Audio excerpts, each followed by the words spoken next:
စူပါလက်နဲ့ဒါယာကာရက်တို့ရဲ့ပွဲကတော့ပွဲမစားခင်ကလည်းကအတော်လေးအပူချိန်တက်နေပါပြီ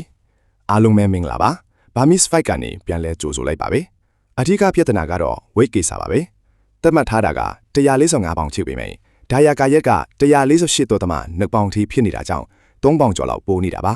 ဒီအတွက်သူ့ရဲ့ထိုးကြေးတချို့ကိုစူပါလက်ကိုခွဲပေးလိုက်ရပြီးစူပါလက်ဘက်ကလည်းလက်ခံလိုက်တာကြောင့်ပွဲကတော့ဆက်ဖြစ်မှာပါ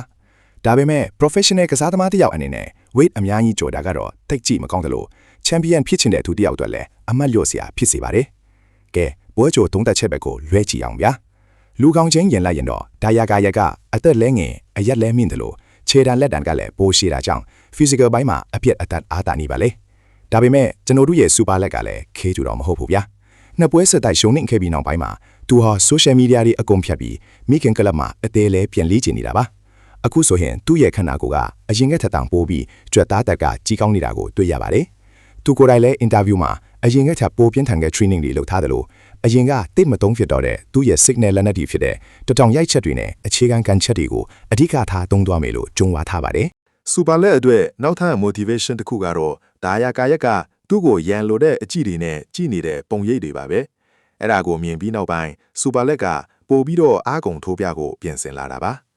ဒါယာကာရက်ဘက်ကတော့စူပါလက်ရဲ့လက်သီးတွေကဘယ်လိုမျိုးနဲ့ဆိုတာသိအောင်လုပ်ပြမယ်လို့ဆိုထားပြီးသူ့ရဲ့အဓိကလက်နက်ဖြစ်တဲ့လက်သီးပိုင်းကိုပဲအားကိုးလာမှသိချပါတယ်။ဒါပေမဲ့စူပါလက်ရဲ့ clench ဆွဲပြီးကစားတဲ့နီးစနစ်ကိုတော့သူရှင်နိုင်ဖို့မလွယ်ဘူးလို့ကျွန်တော်မြင်ပါတယ်။ဒီပွဲမှာဒါယာကာရက်အတွက်အရေးကြီးဆုံးကစူပါလက်ကိုအထင်မသေးဘူးပါပဲ။စူပါလက်ဟာလက်ရှိမှာဒါယာရထားတဲ့ကြားတကောင်လိုထင်နေပြီးသူ့ရဲ့အမားတွေကိုပြင်ဆင်လာတာကြောင့်တကယ့်ကိုကြောက်ဖို့ကောင်းတဲ့ယုံအားတစ်ခုရှိနေပါလိမ့်မယ်။အထူးသဖြင့်မွေးထိုင်းအဖွဲ့မှာတတောင်ရိုက်ချက်က